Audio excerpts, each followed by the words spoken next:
Alright, what's going on, guys? Trev back again, here to bring you another video. This one's going to be doing a video throwback review for the first zombie movie ever created, and that is of the 1968 classic George A. Romero's Night of the Living Dead.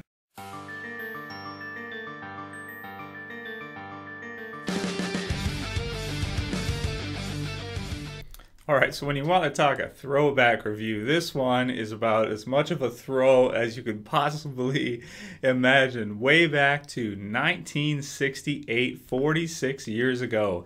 That said, I'm betting a lot of you haven't seen the movie, and it's free domain. You can actually watch it online. It's so old that it's just been released. You can watch it anytime. I'll put the link in the description. The whole thing is on YouTube in actually 1080p, and it looks clean. It looks really cool. So click the link, watch the movie, come on back and watch the review if you have time. If not, you can just watch this review and hear my thoughts on it. So very cool.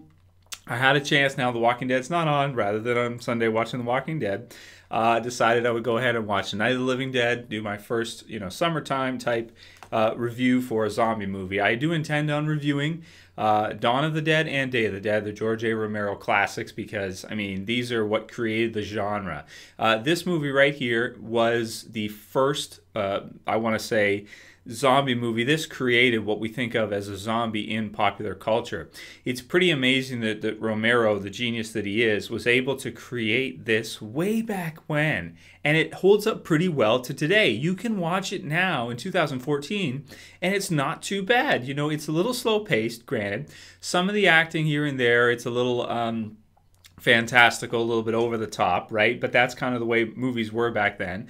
The pacing is not what we're used to nowadays with a lot of, the cutting and stuff. You'll see scenes where they'll be boarding up the house. You'll have Ben and he's boarding up, the house to try to protect, himself, as well as Barbara, who's this basically lady that he just kind of randomly meets.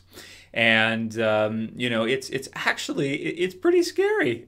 I gotta admit, it's black and white, of course, and it was created with a really low budget. When I say low budget, you can look it up online, the exact amount, but it was almost nothing what Romero actually had to create this movie with, like really low budget, that type of thing.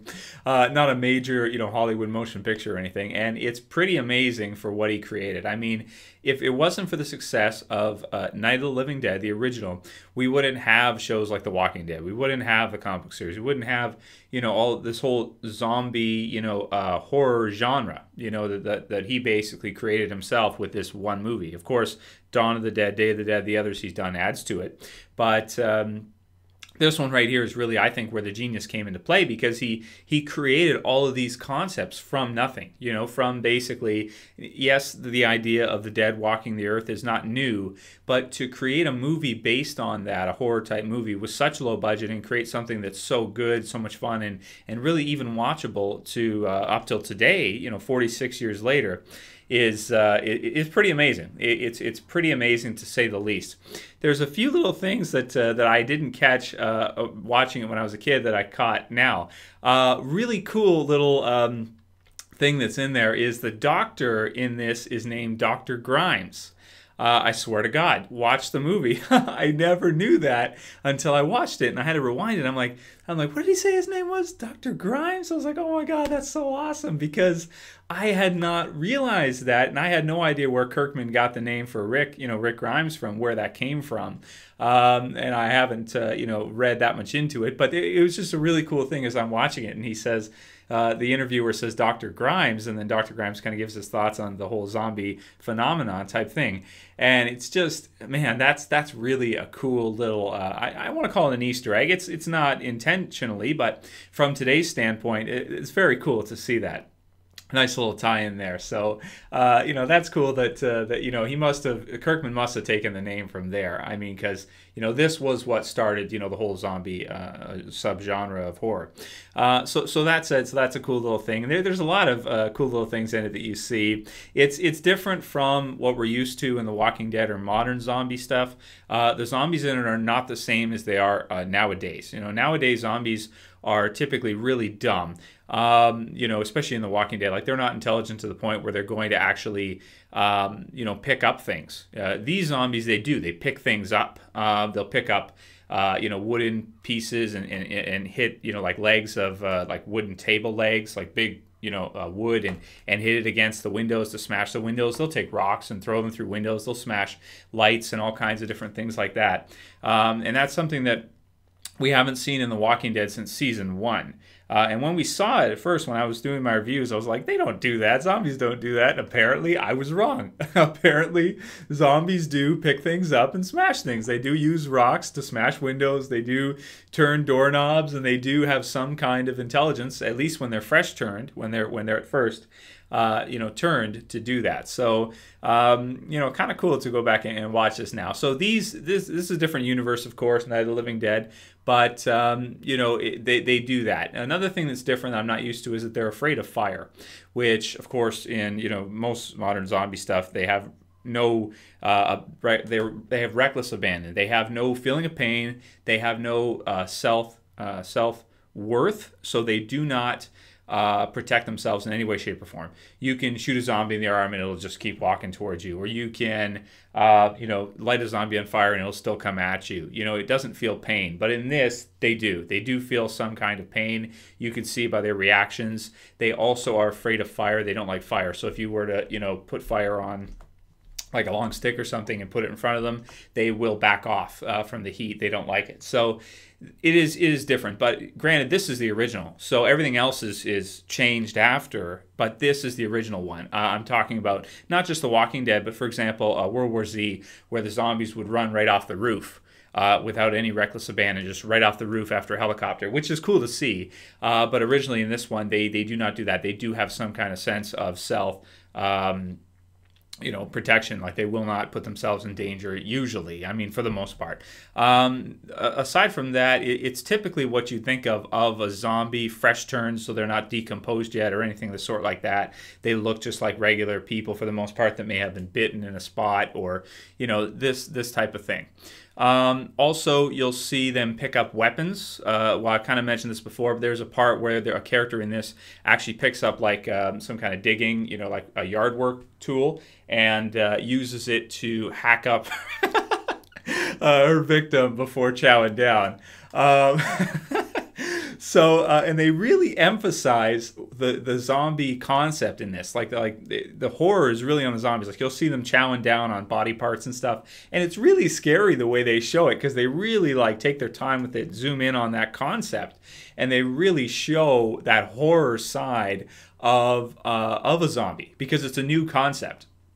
I also like the characters in this movie, the survivors, so to speak. Well, yeah, survivors. I'll try to keep this non-spoiler because I know a lot of people haven't seen it yet and probably should watch it. And I don't want to ruin it for anybody. But the survivors themselves in this, they're not like in The Walking Dead or other shows. We're used to seeing these hero-type characters that are so...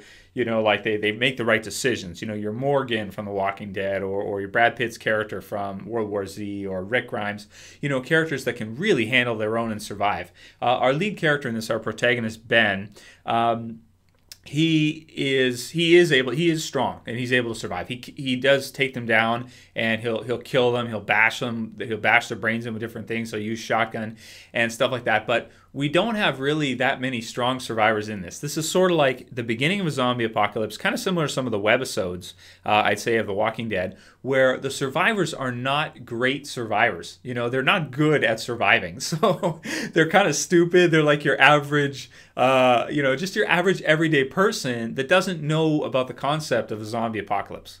So they have no idea what's going on. They don't know to destroy the brain. They don't know as they're watching TV and listening to the radio, they kind of learn these things. But at the beginning, they have no idea what they're doing. They're fighting. They're arguing amongst each other. They're ready to kill each other because they're under such high pressure, high stress. You've got a fight for leadership going on within this small little group inside this house of what they should do. Should they go in the cellar and just lock themselves in for a while? Should they, try to defend the main level? They board up all the windows. It's really exciting. It's got this sense of entrapment because they're in a small space, and you've got a whole bunch of walkers, like dozens of zombies or walkers outside. They call them ghouls in this. protagonist, which is kind of funny too because there's another name for it. You know, everybody's got they've got different names for them all the way through, right? So the ghouls, so to speak, are outside, and they're terrified. They're just so afraid of them. Ben, our protagonist, he knows he can take some down, but he doesn't want to take on 20 at once or a dozen. He knows that he'll get swarmed, right? Even though they are slow, he knows he's going to get swarmed, and they'll use weapons. So they're smarter in that way too than our normal, average, everyday zombies. So it's a lot of fun to see the original zombie movie. It's really good quality for when it was made. In terms of score, how can I rate this movie? It's so innovative. It was so avant-garde is the word I want to use.